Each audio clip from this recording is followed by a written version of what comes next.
첫 번째 주제는 앨런 그린스팬 전 연방준비제도 의장의 별세 소식입니다. 그린스팬은 향년 100세로 별세했으며 부인 앤드리아 미첼은 파킨슨병 합병증으로 집에서 숨졌다고 발표했고, 미첼은 그를 위대하고 친절한 인물로 기리며 개인적 애정을 표했습니다. 그는 1987년부터 2006년까지 18년 반 동안 연준 의장으로 재임하며 물가 안정과 장기 확장기를 이끌고 1987년 블랙 먼데이 당시 유동성 공급으로 위기를 진정시키는 등 공로를 남겼지만, 저금리 규제 완화 정책이 주택 버블과 2008년 금융위기 환경을 조성했다는 비판도 받았고, 본인도 일부 실책을 인정했으며 irrational exuberance 발언과 애매한 화법으로도 유명했습니다. 두 번째 주제는 단기 국채 수익률 급등과 유가 변동성, 중동 긴장 및 카타르 LNG 폭발 등으로 인한 시장 불안입니다. 2년물 수익률이 약 4.215%로 다개월 최고를 기록했고, 10년물은 4.499%, 30년물은 4.94%에 머무르는 가운데 연준의 매파적 기조와 목요일 예정된 5월 PCE를 앞둔 경계감이 배경입니다. 유가는 브렌트 약 77사 82달러, WTI 74스 78달러 수준에서 협상 소식과 이란의 호르즈 봉쇄 주장 등 군사적 긴장이 교차하며 등락을 반복했고, 미 재무부가 이란산 원유의 생산, 인도 판매를 60일 임시 허가로 20일까지로 승인했으나, 이란의 위협과 해상 통항 혼선, 그리고 카타르 라스라판의 바르잔 가스 시설 시운전 중 폭발, 우승 4명 부상 18명 실종, 생산 능력 1.4 BCFT 등으로 공급 리스크가 남아 시장 불확실성이 지속되고 있습니다. 세 번째 주제는 엔트로픽에 대한 수출 금지 조치가 촉발한 AI 규제 논쟁입니다.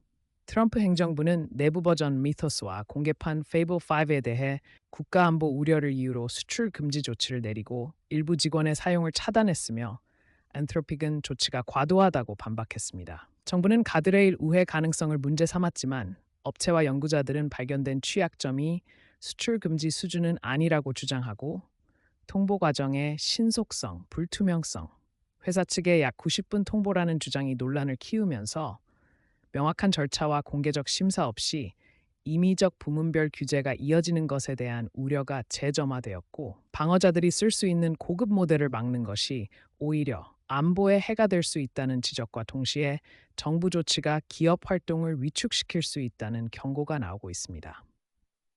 네 번째 주제는 영국 총리 케어 스타머의 사인 발표입니다.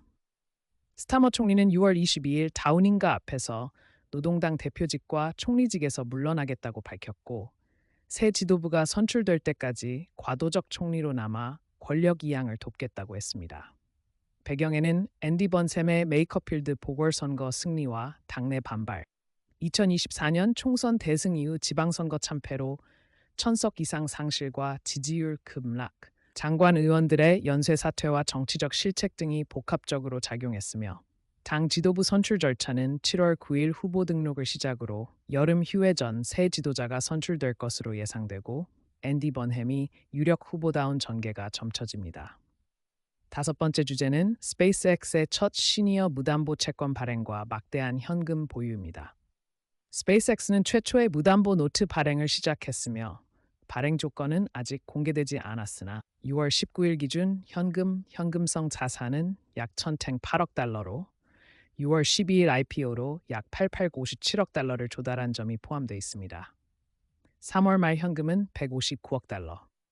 발행 목적은 브리지론 상환과 일반 기업 목적을 위한 자금 조달이며, 2023년 매출은 186.7억 달러로 전년 대비 33% 증가했지만, 스타쉽 개발과 XAI 통합 등 대규모 투자로 순손실을 기록했고, AI 인프라, 우주 데이터 센터 등 공격적 투자 계획을 추진하는 가운데 주가는 단기적으로 7.8% 하락했으나, 무디스 베이아원, 피치, BBB 플러스의 투자 적격 평가를 받아 차입 여력은 인정받고 있습니다. 여섯 번째 주제는 루시드의 미국 인력 약 18% 감원 발표입니다.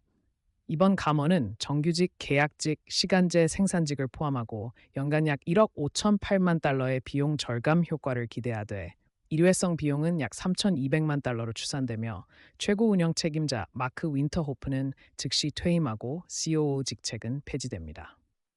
애리조나 AMP1 공장의 2교대 생산 중단 등 생산 규모 축소와 함께 재고 정렬을 모색하는 조치로 이는 2월에 12% 감원에 이은 추가 구조 조정이며 2025년 27억 달러 손실, 매출 13.5억 달러 전망과 38억 달러의 마이너스 자유현금 흐름 등 재무적 압박 속에 단행됐고 발표 직후 주가는 약 4% 하락했으며 회사는 올해 말 이후 현금 흐름 개선을 목표로 하고 있습니다.